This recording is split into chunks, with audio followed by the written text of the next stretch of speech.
आता मेन खुटी ते झालं का? आता ध्यानात आलं सगळं. आता खरी खुटी राहिली उंची. आता खोट्या खात्याशिवाय हे फुटत नाही. त्याला मी तर काय करू? ते सगळ्या शेवटी सांगू का पण आहे का नाही? खोट्या खाट्या शेवटी सांगितलेलं बऱ्या. सगळ्या सोयऱ्याची उंची खुटी आहे ती शेवटी सांगत उंची.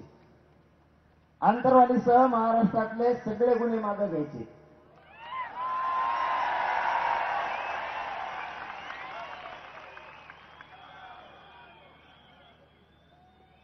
त्यांनी ही मागणी आहे. त्यांनी त्यात असं दिलं, गृह विभागाकडून याबाबत विहित प्रक्रिया अवलंबून गुन्हे मागे घेण्याचे निर्देश दिले आहेत. पण पत्र पाहिजे त्याचं की सगळ्यांना. त्यांनी आदेश दिलेलं पत्र मात्र नाही. बैठकीत अभिप्राय म्हणून त्यांनी ते केलंय, पण पत्र मात्र नाही. ते पत्र लागणार. त्या पत्राची तयारी करावी. तिथूनच ऐकत असले तर भांगे साहेबांनी ते पत्र लागणार आहे दादा.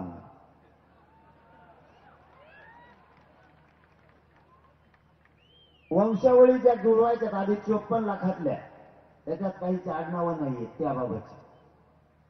त्याला तालुका स्तरीय त्यांनी समिती गठीत केली. ती समिती त्याच्यामध्ये 4-5 प्रकारचे आहेत. तहसीलदार असतील, त्याच्यामध्ये पोलीस अधिकारी असतील, मोडी लिपीचे अभ्यासक असतील. त्यांनी ते वंशावळी जुळवायच्या आणि पटापट काम करायचं, अशी एक त्यांनी समिती गठीत केली. काय रे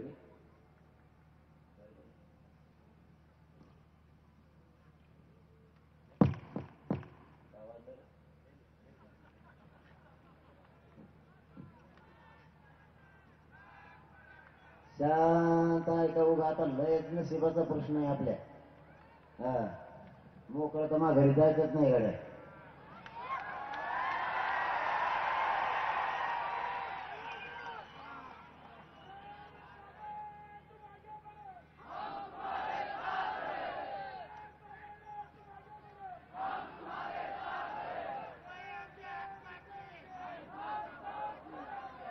आरक्षण आपलं असं म्हणणं आहे, प्युरिटी पिटिशनचा विषय सुप्रीम कोर्टात.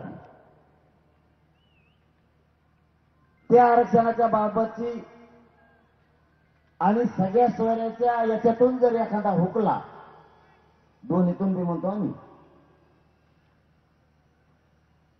या सुप्रीम कोर्टाने आरक्षण रद्द केलेलं, तर ते आरक्षण मिळेपर्यंत लांब रे लोकांचं मनस्थिती अशी व्हायला लागली. ते वर बघत होते त्याच्याकडे. आमचा जीव चालला इथे सांगू सांगू. हे जाऊ दे भोंगे तिकडे, नाही तर मी माहिती खालीन त्याच्यावर.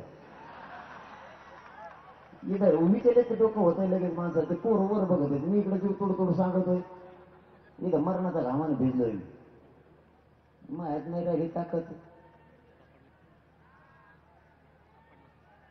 तुम्हाला आवाज येतो का? मग काय काढा लावला? मग बसा ना.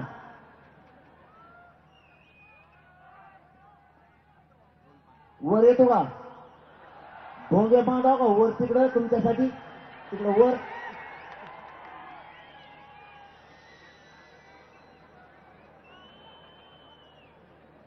आरक्षण मान्य न्यायालयात आहे.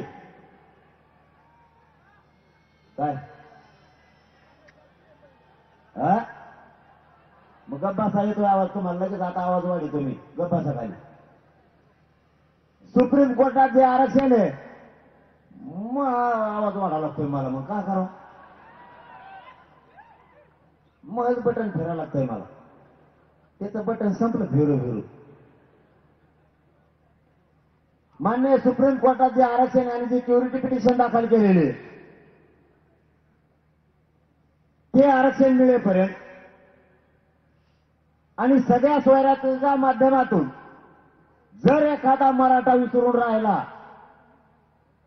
जुळलं नाही, तर त्यासाठी आपण त्यांना अशी मागणी केली, 100% आरक्षण ते मिळेपर्यंत मराठा समाजाला शिक्षणातल्या सगळ्या क्षेत्रातलं 100% मोफत शिक्षण करण्यात यावं.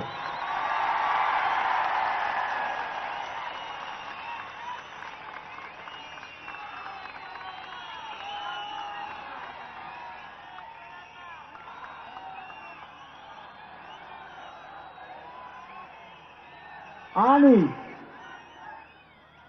हे आरक्षण मिळेपर्यंत प्युरिटी पिटिशनच्या माध्यमातून मिळणारं आरक्षण आणि ते मिळेपर्यंत आणि सगळ्या सोयऱ्याच्या माध्यमातून जर एखादा माझा मराठा भाऊ हुकला तर त्यासाठी हे मोफत शिक्षण आणि ज्या सरकारी भरत्या तुम्ही करणार आहे आरक्षण मिळेपर्यंत त्या करायच्या नाही.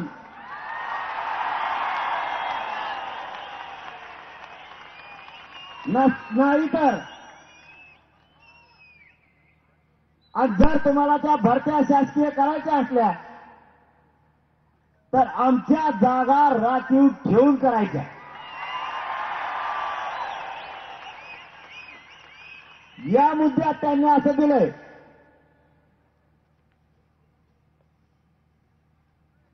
राज्यातील मुलींना KG to PG शिक्षण देण्याचा शासनानं निर्णय निर्गमित करण्यात येत आहे. पण मुलींना म्हणलं मुलं दिले सोडून